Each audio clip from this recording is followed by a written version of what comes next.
Hello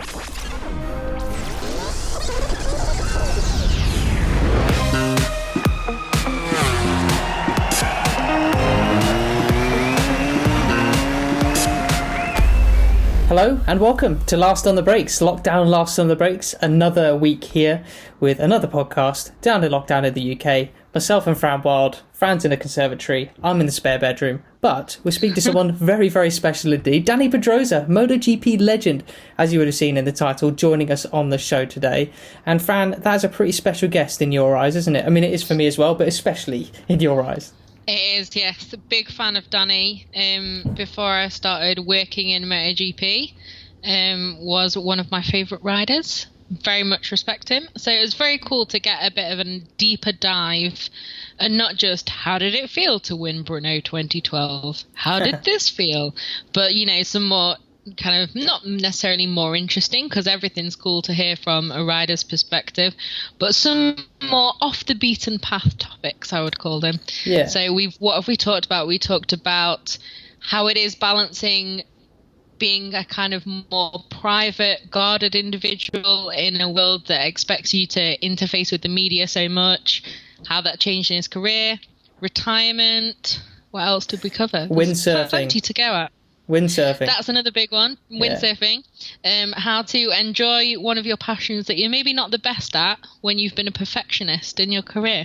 Yeah, exactly. I enjoyed that admission. And of course, one of the, as you mentioned, one of the main topics, which kudos to you, that was like your idea to ask him about the privacy side. Because I think many people, when they think of Dani Pedrosa, they might think, oh, this is going to be a podcast talking about injuries, given that can partly been a lot of the story of his career. But we thought, let's try and avoid that. We did mention it at the end, try to get a constructive thing out of it, asking him about what sort of mindset things helped him through those times, and whether that can translate to anybody at home listening in who's, you know, going through a tough time with lockdown, whether it be with job or other general life stuff. But the privacy thing I thought was particularly interesting with Dani, because he was very quiet. And what's really good about this podcast, I like to think as well, is we actually saw him come out of his shell a little bit. But interestingly with him is that his career was when it was the old traditional media style, TV interviews and papers, and then by the time he finished it, social media, it's boom, it's everywhere. Update on Instagram Live, Instagram stories, everything. How did someone so private get to manage that? Yeah, definitely. Obviously, we have our most famous kind of reluctant media talker in Casey Stoner, and Dani Pedrosa, I wouldn't say was ever really like that so much, but certainly a lot more private than some riders who'll kind of like Instagram Live from whatever situation nowadays and really let you in. Not saying one or the other is better. I think everyone who's a fan of a rider obviously takes an interest in what they're doing and likes to keep up with it. But then from a personal perspective, I'm much more like that. So I maybe post one thing every 3 or 4 days that even might have a location on it. Mm-hmm. So I'd very much identify with that. Obviously, partly could be because of age, but I think it's a good little look through the looking glass. I think that certainly about the mentality of being in that circus when you're not necessarily a natural performer.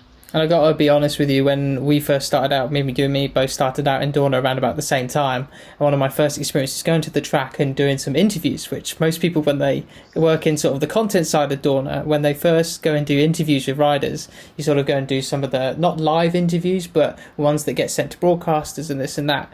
And they normally start you off in like slightly, well, riders who are a bit further down the grid than, say, some of the big hitters.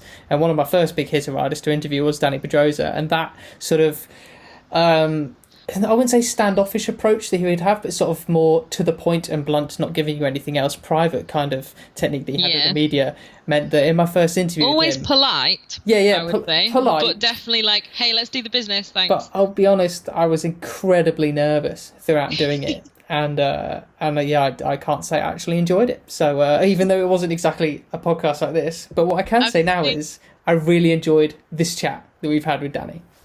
Definitely. For comparison, I think my first bigger interview that I did like that was Lorenzo in Qatar after the crash on the Ducati on the first lap.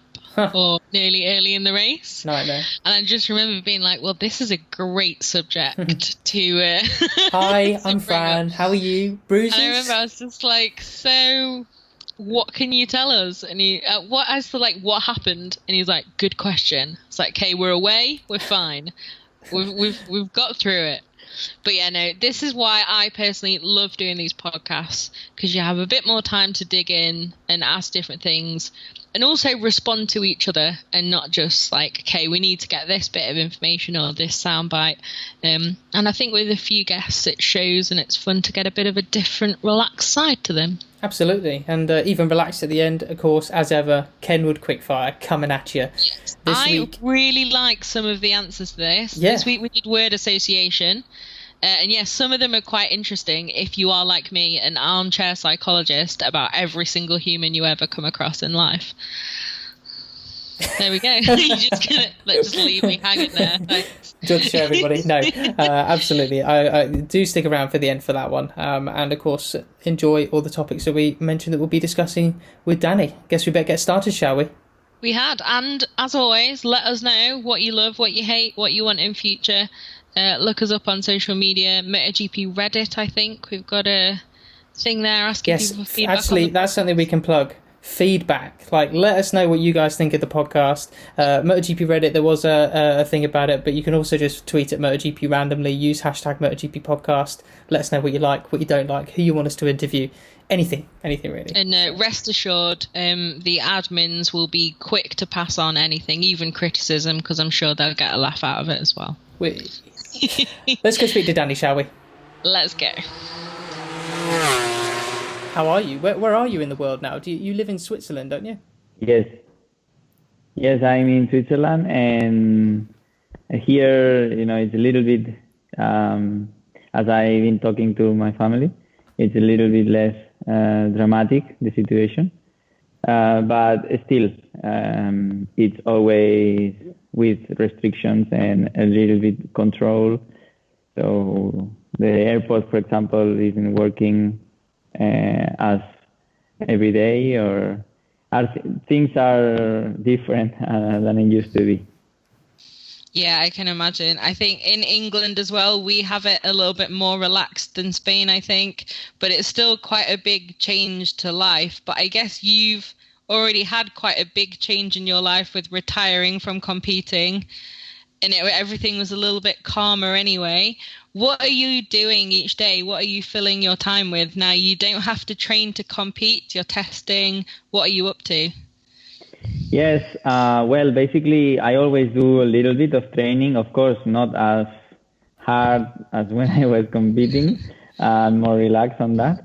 But of course, because I'm testing, I still need to be fit at certain level. And that's part of the day. Also, for example, today, it was very, very windy here. So this morning I was doing some windsurfing. Luckily, I could go on the lake. It was still the water very cold, but the weather was perfect. You need a cup of tea to warm up, really, don't you? Or a coffee? Yeah, I have a quite thick a suit for the water, so it's good. I can imagine it's Lake Geneva, right? I imagine it's really nice for that, but also quite cold if it's not the height of summer. It is really cold. I mean, the water is cold, but the view is perfect. When you are in the lake and the mountains are behind, it's really, really good moment. So what's life looking like for you, not just at the moment in lockdown? Like, I want to know what's been going on in lockdown, but then also what's life looking like for you after this going forward? What are your plans? What do you want your daily life to look like going forward? Well, at this moment, it's hard to imagine what the world would look like after that. But obviously, my plan was to keep doing what I was doing, as things were going quite well until then, and I was quite enjoying also. I guess it's quite a change for you going from racing so much, and the calendar in the last few years you race get longer and longer and longer. Now you're testing. Does that fill kind of the void of adrenaline? And you said you went windsurfing as well. Do you just have those things now that give you that rush, but everything else is a lot more chilled out and relaxed? Is that how you kind of feel it is now? Yeah, it's exactly like you just said. I think in one way I have still a little bit of schedule and a little bit of discipline to do things correctly and work with KTM on that. And that maintains you still on the edge. While in the other hand, I still have a lot of time, and also I have the freedom to do what I feel in every moment. So it's really it's been a really good balance so far. And I really enjoyed, and it was also good for me to kind of slow down a little bit after those years of traveling. And like you said, every time more races, it's always difficult to keep up with the rhythm, especially if you have injuries and you have to be on shape for every round. Looking at that photo behind you, I guess that's turn 3 at Sepang. Obviously, one of those corners which everybody talks about is the feeling going through there, letting the back wheel slide out is one of the best you can get on a MotoGP bike. How does that compare to railing like a wave when you're windsurfing, for example? For me, it's that turn is really a really nice one. It's one of the favorites, and the shot can come always really good. So I really like this picture. And the feeling of that corner is really, really good because, as you say, the tire slides a lot there and you have a good control because the speed is quite high.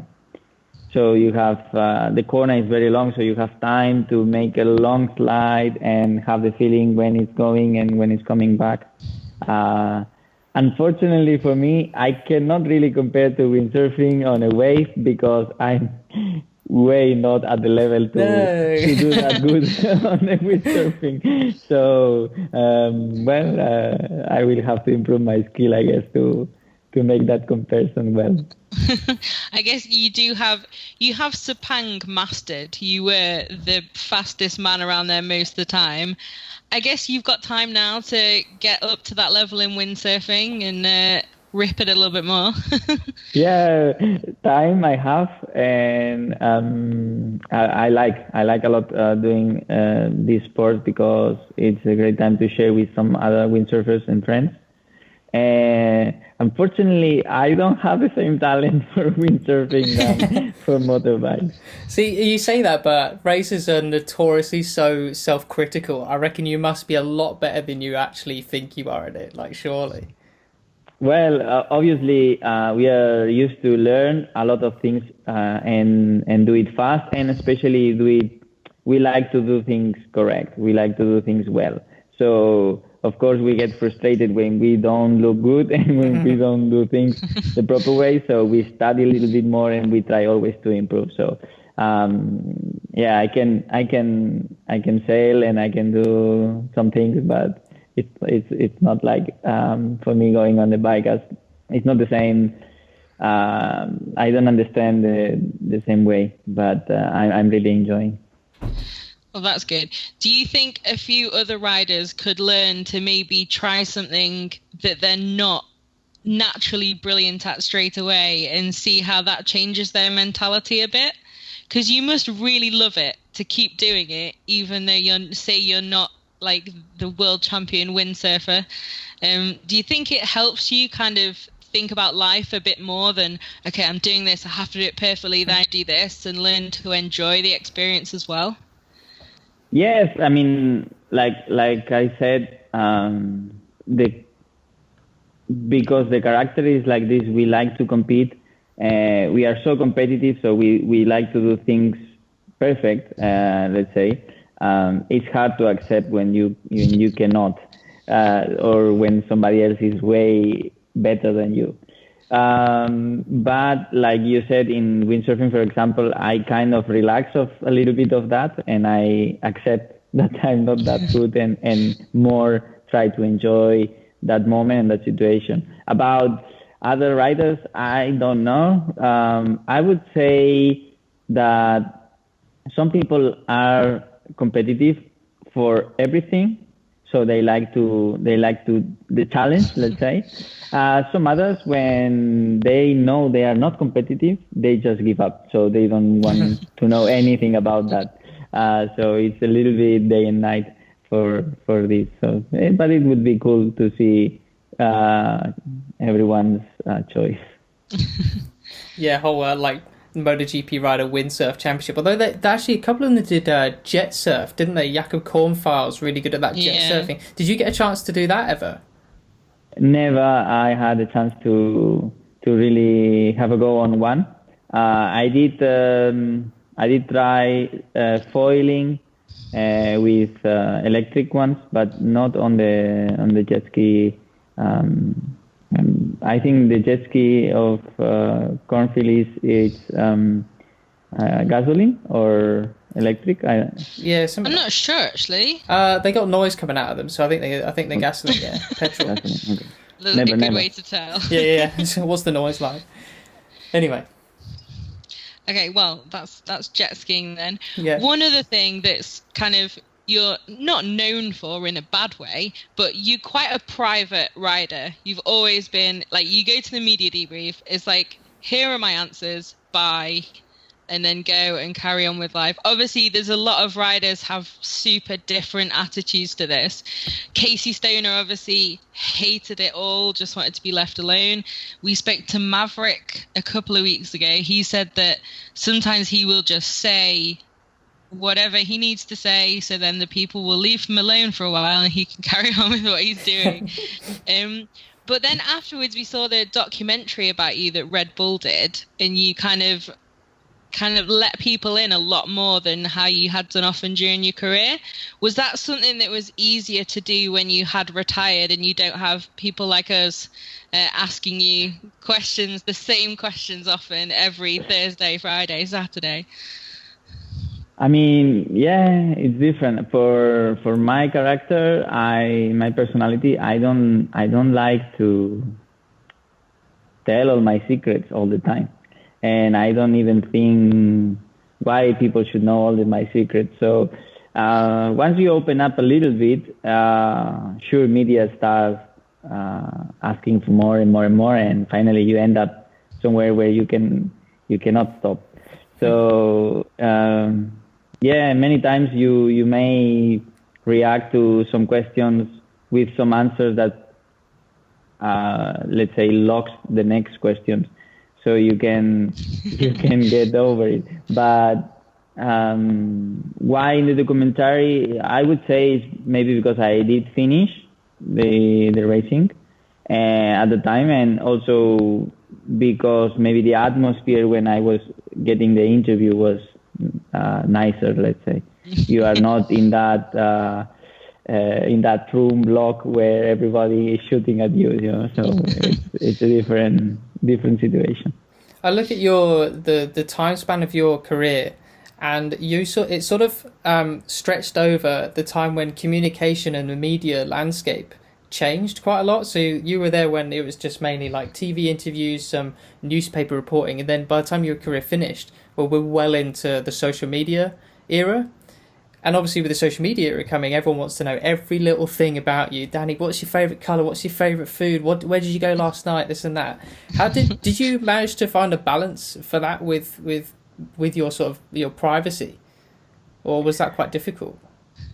Well, I don't know if I find a balance, but I had a choice. So, and I know you have to be a little bit more into social media, but seems to me like today people to be in social media, they all the time do stupid things or funny things or things that are a little bit non-common. Otherwise, you don't get the attention. Mm-hmm. So I'm not the kind of guy that to get likes or to get attention is doing strange things you normally wouldn't do, in your life. So I kind of choose, okay, when I have something to say, I say, and when not, I don't. Of course, you have less followers and you have less activity in your accounts, but for me, I prefer to have to show what I want to show and to have like a normal life reflection. I don't want people seeing that I'm all the time, I don't know, doing things I normally don't do. Going to Bali, things like that. All these crazy lavish holidays, crazy breakfast, taking photos of your breakfast from up above like this and stuff, I guess, right? Yeah, I think I listened to a podcast recently that said that social media, people wanting attention so much, it actually makes them less creative. Do you think it's helped you go from one life to something really different after retirement, to always have that kind of level-headed attitude? Like, you never really raced to be on TV or to do any of those things. It was just about racing and winning podiums and competing. Yes, I mean, my philosophy from when I was a child, I was always thinking, okay, you race and you do good, and then things come with that. It's not the opposite way. It's not because you do a lot of noise and a lot of activity, you get to race or you get to win. So therefore, I always kind of focus on training and winning and doing my performance rather than the other thing. But it's very true that today all the fans, they like to, and most of the time, the best way they have to know about you is by your social media, because maybe some people they don't get to maybe read the news in the web or see the TV or the broadcast, so it's for them much more easy to get the news from you. I look at a lot of the, like, well, you said something earlier about how during your career, you didn't want to give away all your secrets and whatnot. And I look at a lot of the Moto2 and Moto3 riders who, when they do interviews and stuff as well, they are very sort of short with what they say. They keep their cards close to their chest. Did you ever what was the reason for that in your sense? Did you not want to feel that your competitors had any advantage because they know something extra about you? Is that something that goes through your head? Because speaking to some of these other younger riders, that's definitely something on their mind right now in 2020. Well, for sure. I mean, as you know, between rivalries, there are rivalries that are on track, because two guys are very fast or equally fast at many racetracks, and the points are there. So there is like a friction. But there is also the other side where the media afterwards, after the racing, gets the thing bigger, you know. So many times by media you can get to know things about your rival. How is he? Is feeling good or not? Or he's happy or not? Or other problems that may happen that you may don't know if you follow on media. So yeah, it's kind of keeping things for yourself, because you don't want others or your rivals to get to know too much so they can benefit from it. I've seen as well, there's a few different races where you won, and usually won by quite a margin, dominated, and then in a couple of press conferences you kind of sat in the middle, as I think there's one with a Rossi Lorenzo argument, there was another one at Sepang amongst the drama. You actually won that day. How does that feel when you're kind of in that storm? Is it more like, hey guys, I won? Or is it like, okay, good, yeah, you can talk about that. I'm going to take my trophy and enjoy it, and I'll see you later? Well, a little bit of both. I would say that sometimes, okay, sometimes you are there in the middle and things get like this, so you cannot really change because you won the race, but you weren't involved in any, let's say, drama during the race. So The media really wants to get that thing bigger and get that thing going for during the week or maybe the other week that there is no racing. So sure, I understand that game, but in that moment you are thinking many times, hey, I'm here, I won the race, So especially if maybe you didn't win for a while or you didn't get good results for a while. But at the bottom, I'm like, okay, you can talk whatever you want. I have my trophy. I win for my team. My team knows it. And let's move to the next one. It definitely looked like a few of those times. I'm pretty sure, thinking back, it was Misano 2015, was it? When Rossi and Lorenzo started arguing and you were sat between them? 16. 16. And yes, because that was my first year at Dorna. I remember watching it and just watching you there, just sort of sat there like, almost with a smile on your face. At the time, the argue was a little bit unnecessary. Yeah. But it was quite funny how you just sort of sat there and you were just like, okay, if you want to do that, great.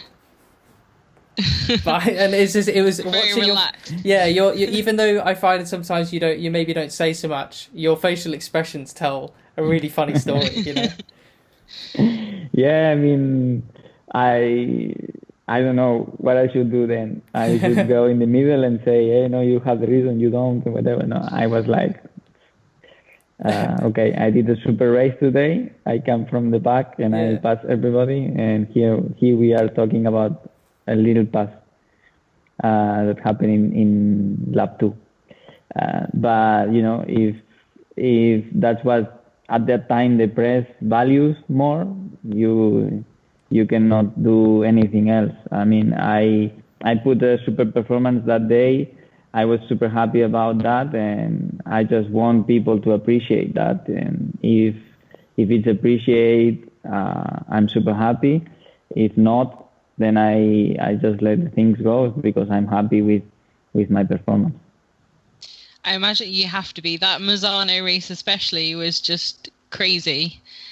I think you started 8th on the grid, right? And literally just, it was like you had an extra nitro booster or something out of a sci-fi movie. That was an impressive sight to watch.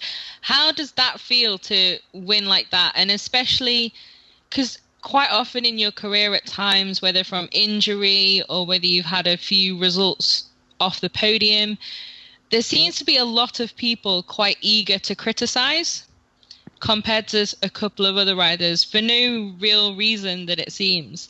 Does that feel even sweeter when you then go from 8th on the grid and just look like you're in another level and take that kind of win? Is it a kind of extra special feeling to it? Yes, when you have these kind of days where you are above everyone else on track, it's really a super feeling. And it's even more because that thing doesn't happen often. You cannot do that every weekend. So maybe next weekend somebody else will do against all the field. So you have to really take the moment to make the most of it and make sure you win. And then the feeling is incredible because everything is happening so smooth and so good that the other days where you are struggling that you can see the difference. So basically you just focus on hitting the right spots every lap and things are coming by themselves. I read an interview that you did at the end of 2018. I think it was one of your last interviews in the paddock before you retired, and you spoke about, I can't remember which, I think it might have been a Valencia race when you were in 250s or something, and you carved through the field so well and you overtook so many people, and you described how it felt like people were moving out your way because almost God wanted them to move out the way for you. And it sounded like you were describing what it feels like to be in the zone where you're just so 110% focused, you can't do anything wrong, your bike's on rails. And was Can you describe any MotoGP races where you felt that sort of thing as well? Was that Misano race one of them? Well, that race that you described was in Assen, 2004, yes, with Assen. the 250, and it's true. I started with a problem in the bike, and I was dead last. So we were like around 30 something riders. So at the beginning, I was passing people 4 and 4 riders each corner. So like I said, then there was riders everywhere, but it's like if you see your tunnel opening through every rider. Oh. And another time, it was in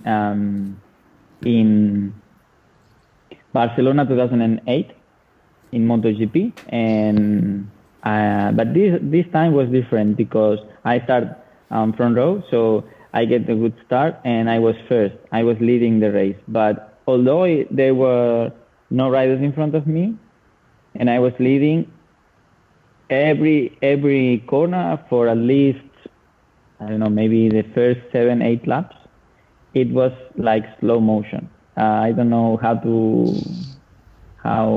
why this was like that, but everything happened so slow that I was feeling I was going so slow.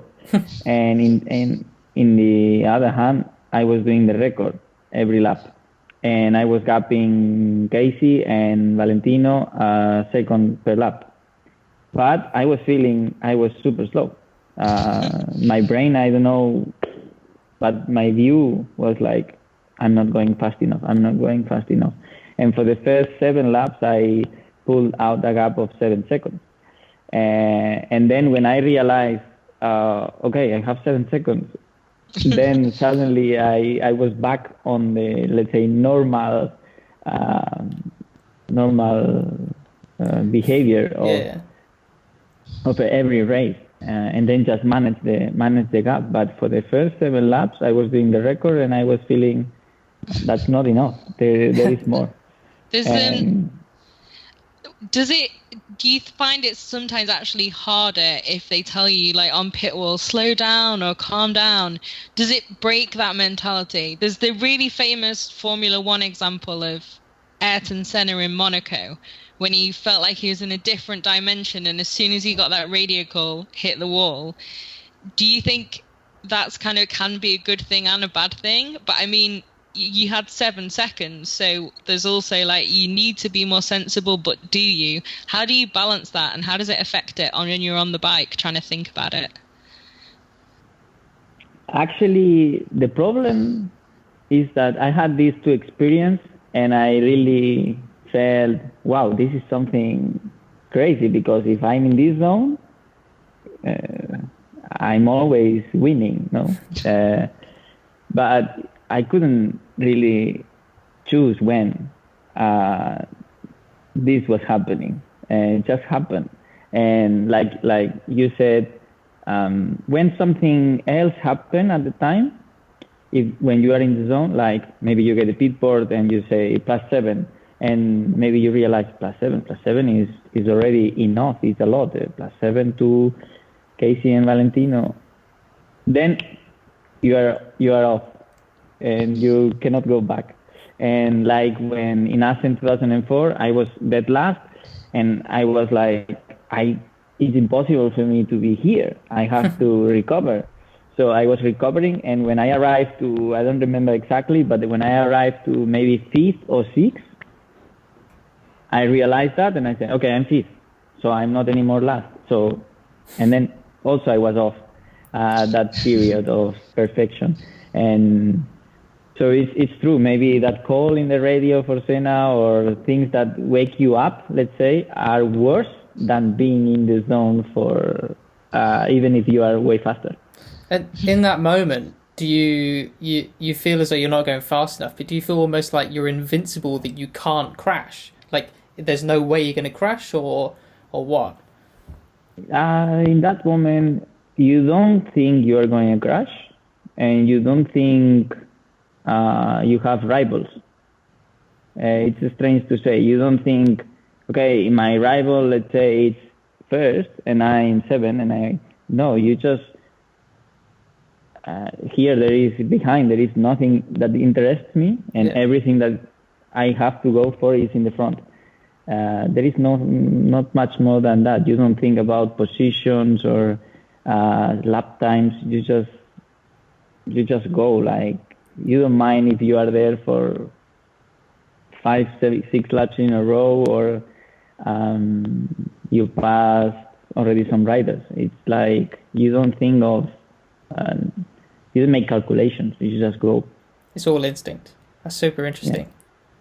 It is, especially for people like us who can't even drive a car fast enough to really take advantage of the Autobahn. So, it's quite a different dimension. So I thought we'd finish up this part of the interview with one more thing, and then we have a little quick fire round where we wanted to do word association. So we'll say one word, and then you say the first thing that pops into your head. If you say anything and then you're like, oh no, we can edit it. But the viewers won't know that. But yeah, no pressure on that one. So the last thing, we didn't want to spend your time talking again about injuries, because it's a topic everyone's asked you so many times about it.